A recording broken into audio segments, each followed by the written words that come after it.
पिछड़ा वर्ग के कर्मचारियों को पदोन्नति में आरक्षण का विषय और सुप्रीम कोर्ट के एक आदेश के बाद चर्चा में आया है। पदोन्नति का विषय पिछले 3.5 साल से प्रलंबित था, जिसकी वजह से राज्य के 40,000 कर्मचारियों को पदोन्नति से वंचित रहना पड़ा है।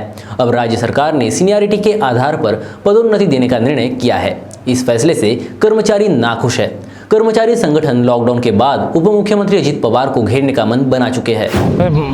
आदरणीय सुप्रीम कोर्ट ने 17 में 2018, 5 जून 2018 और 26 सितंबर 2018 को 3 बार अंतरिम आदेश दिए हैं और उन्होंने 17 में 2018 को reserve to reserve and unreserve to unreserve यानी इवन इन मेरिट के अन्वय पदोन्नति देना चाहिए, ऐसा आदेश देने के बाद भी महाराष्ट्र गवर्नमेंट ने लागू नहीं किया। 5 जून 2018 को उन्होंने अंतरिम आदेश देते हुए स्टेट गवर्नमेंट को आदेश दिया कि पदोन्नति में जब तक एसएलपी पेंडिंग है तब तक आप रिजर्वेशन रोक नहीं सकते। ऐसा आदेश महाराष्ट्र गवर्नमेंट को देने के बाद भी महाराष्ट्र गवर्नमेंट ने उस आदेश का पालन नहीं किया। भारत सरकार के डीओपीटी डिपार्टमेंट ने ये 2 आदेश को एकत्र करके आदेश दिए सारे स्टेट को कि पदोन्नति में आरक्षण लागू किया जाए। उसके ऊपर उन्होंने कोई भी निर्णय नहीं लिया। अब तक पदोन्नति में आरक्षण पेंडिंग है। महाराष्ट्र गवर्नमेंट ने आरक्षण कायदा 2001 के अंतर्गत 25 मई 2004 को 33% रिजर्वेशन लागू किया था और ये 33% आरक्षण माननीय उच्च न्यायालय मुंबई इन्होंने रिजेक्ट करने के बाद 12 सप्ताह का उनको अंतरिम ये दिया था कि आप 12 सप्ताह के अंदर जो भी काउंटेबल डाटा है वो एकत्र करके इसके ऊपर अपनी भूमिका स्पष्ट करें।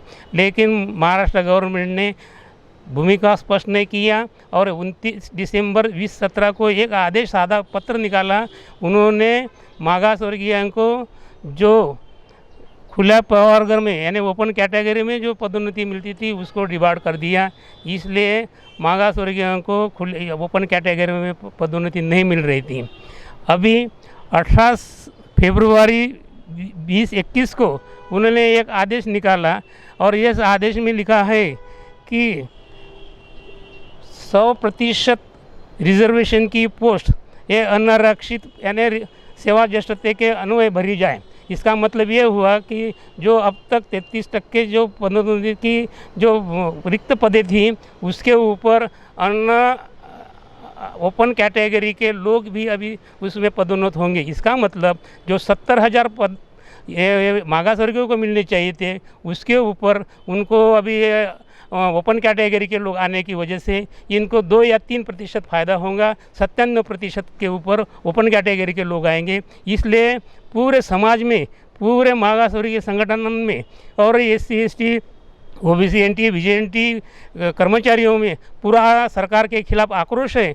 माननीय अजित दादा पवार ने हमारे कास्ट ट्राइब कर्मचारी कल्याण महासंघ को एक अपना निर्णय दिया था कि अगर आपको इस निर्णय के विरुद्ध में अगर कोई भी बात हो तो मेरे दरवाजे सदा खुले रहेंगे।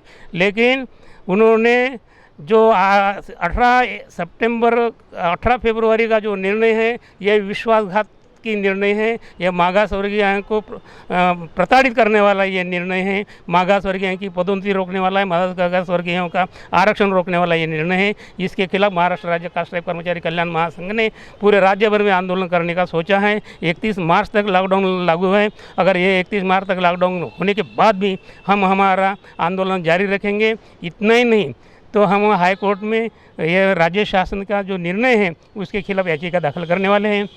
जय हिंद।